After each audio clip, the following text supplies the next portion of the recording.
Assalamualaikum warahmatullahi wabarakatuh. Selamat pagi, salam sejahtera untuk kita semua. Warahmatullahi wabarakatuh. Waalaikumsalam warahmatullahi wabarakatuh. Warahmatullahi Selamat pagi, Pak. wabarakatuh. Pagi juga, Pak. Apa kabar Anda semua? Sehat ya? Alhamdulillah, Pak. Alhamdulillah Sehat. baik. Alhamdulillah sehat, Pak. juga. Sehat. Ya, seminggu. Ya, alhamdulillah Bapak senang sekali mendengarnya. Wajah kalian sangat ceria sekali. Bapak yakin Ananda semua itu akan bisa belajar dengan menyenangkan, dengan hasil yang memuaskan, dengan penuh keyakinan. Ya, Bapak sangat senang sekali kalian pagi hari ini bisa bergabung. Bapak bagi pembelajaran kalian ini berganti-gantian ya. Ada yang belajarnya pukul 8 sampai pukul 10, ada yang pukul 1 sampai pukul 2 siang, pukul 13 sampai pukul 14 siang. Supaya kalian tidak bosan dengan suasana pagi terus. Baik, untuk mengawali pembelajaran kita pada pagi hari ini, Bapak minta anak Bapak, Rehan Pratama, untuk memimpin doa. Silakan Rehan. Semua siap berdoa, mulai.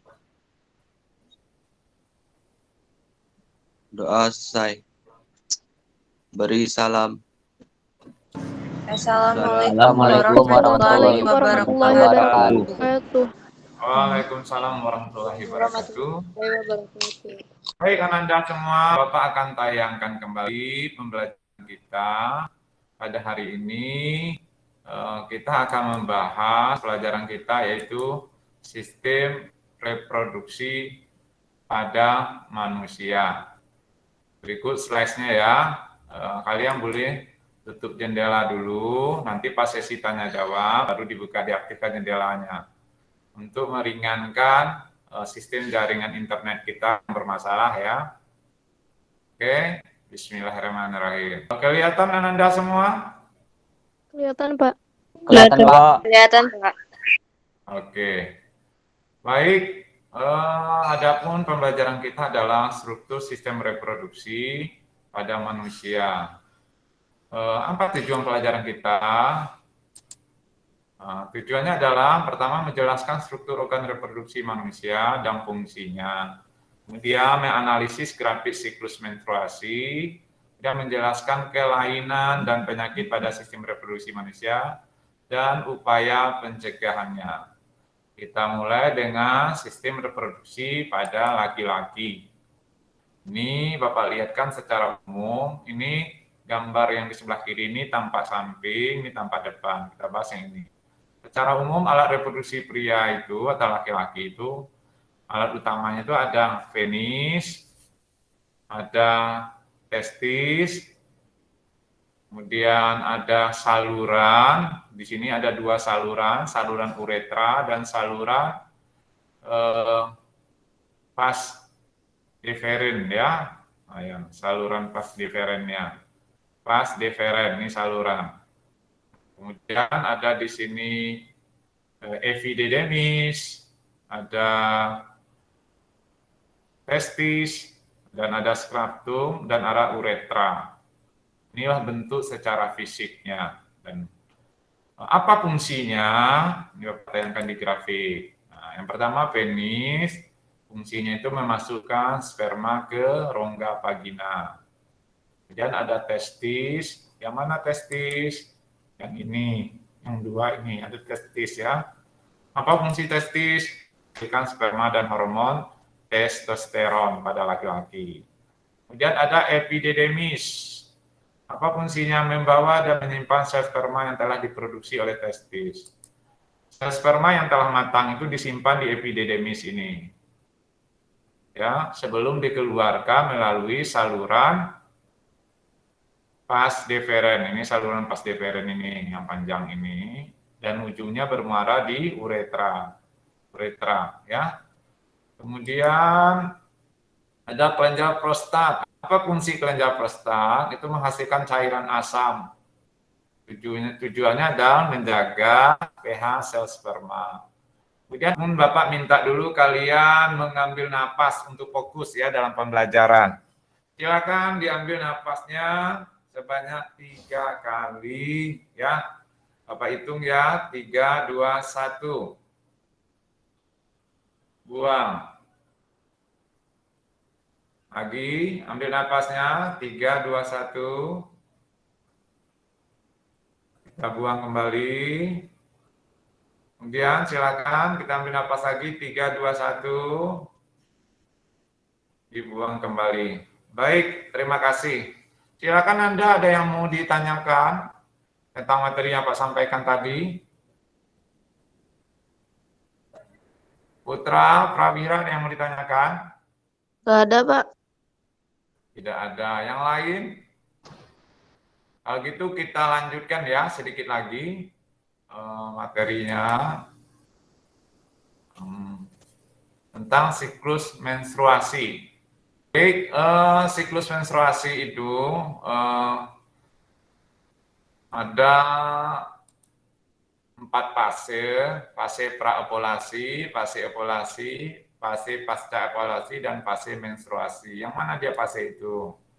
Pertama, ini di grafik ini dimulai dari fase menstruasi. Nah, ini menstruasi. Fase menstruasi ini, pada keadaan ini kita tahu hormon pada wanita itu ada estrogen dan progesteron. Kemudian ada PSH dan LH. PSH dan LH ini berada di otak. Itu menyangkut perasaan emosional ya. Pada saat menstruasi, itu hormon estrogen dan LH itu turun, PSH-nya yang naik ya. Sehingga saat Bapak sampaikan, pada saat ini wanita itu banyak dikendalikan oleh wilayah emosionalnya karena yang bekerja itu adalah otaknya ya. Kemudian setelah pasca ovulasi, di hari ini menstruasi ini hari 0 sampai ke 5. Dari hari ke-5 sampai hari ke-13 atau 12, itu fase hormon estrogen ini naik. Wanita berada dalam keadaan subur. Stop dulu. Kita masuk ke diskusinya lagi. Halo Ananda semua. Untuk lebih jelasnya, Pak. Ya, Pak. materi kita ini, Bapak akan tayangkan video ya tentang penyakit menular seksual. Assalamualaikum warahmatullahi wabarakatuh. Kali ini kita akan belajar bagian terakhir pada sistem reproduksi pada manusia. Oke, ini bisa dilawan oleh sistem imun tubuh.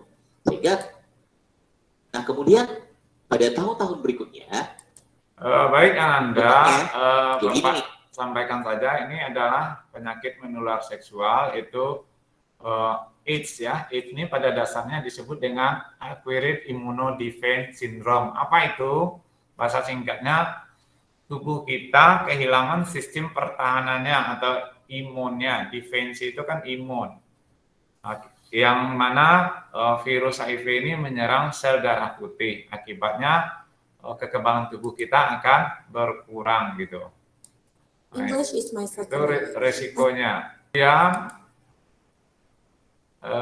kita masuk berikutnya, kita saksikan tayangannya keluar lagi. anak-anak. Oke, ini gonore. Nah, apa penyebabnya? Gonore ini disebabkan oleh bakteri yang disebut dengan Neisseria gonorrhoeae. Oke, bentuknya kayak gini nih.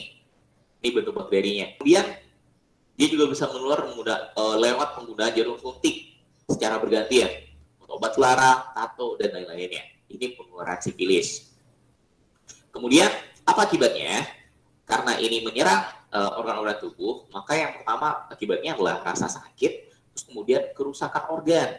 Oke, organ tubuh yang diserang itu akan mengalami kerusakan. Baik, Ananda semua, halo. Itulah yang dapat kita lihat secara visual ya, bentuk penyakit ya pada sistem reproduksi.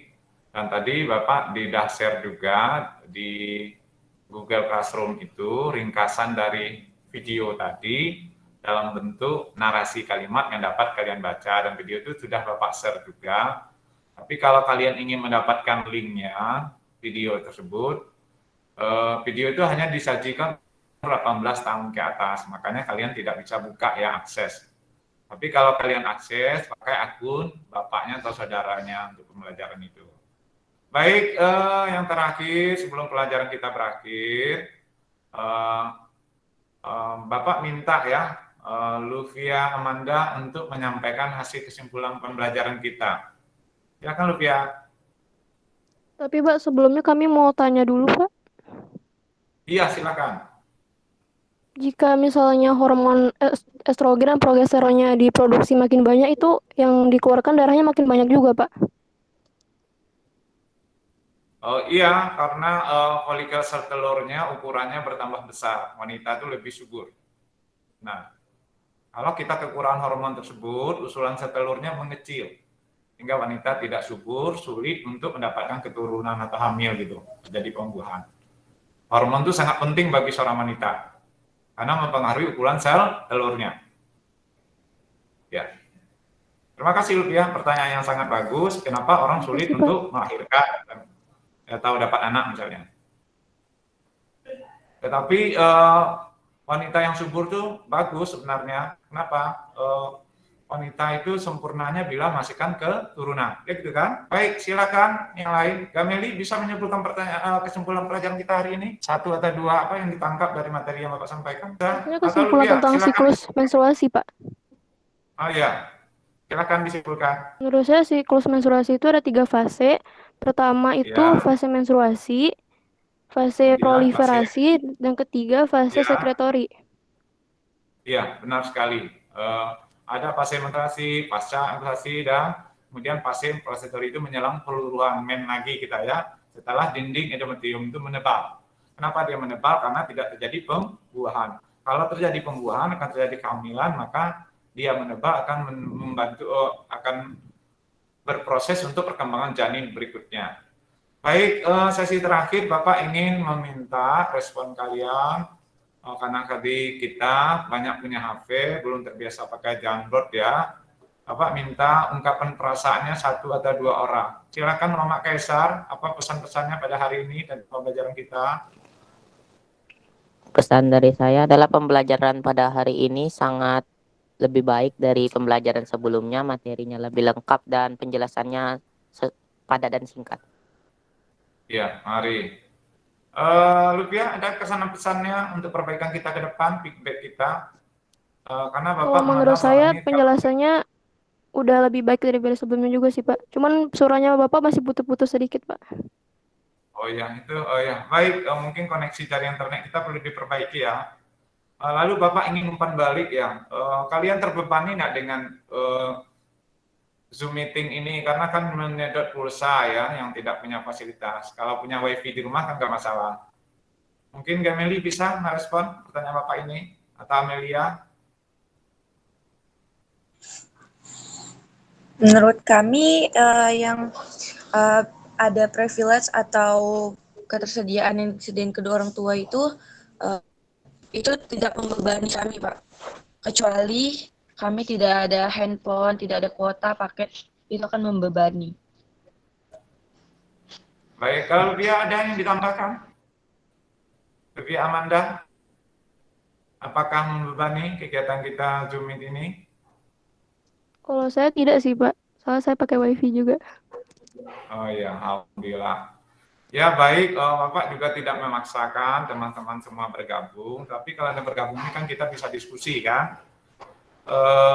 Intinya apa? Bapak juga kirim videonya, juga ringkasan materi. Insya Allah modul juga akan kita kirim menjelang hari Jumat, sudah di tangan kalian. Ada beberapa soal-soal yang dikerjakan sama mandiri, kemudian ada soal latihan yang dikerjakan secara online di Google Form, dan ulangan yang Bapak agendakan selama 3 hari, tetapi waktunya tetap dibatasi hanya selama 60 menit ya, karena 20 soal. Baik, untuk mengakhiri pembelajaran kita hari ini, Bapak minta Muhammad Kaisar untuk menutup dengan doa. Silakan Muhammad Kaisar. Baik Pak. Sebelum mengakhiri pembelajaran IPA pada pagi hari ini, alangkah baiknya kita mengakhirinya dengan berdoa menurut kepercayaan masing-masing. Berdoa dimulai.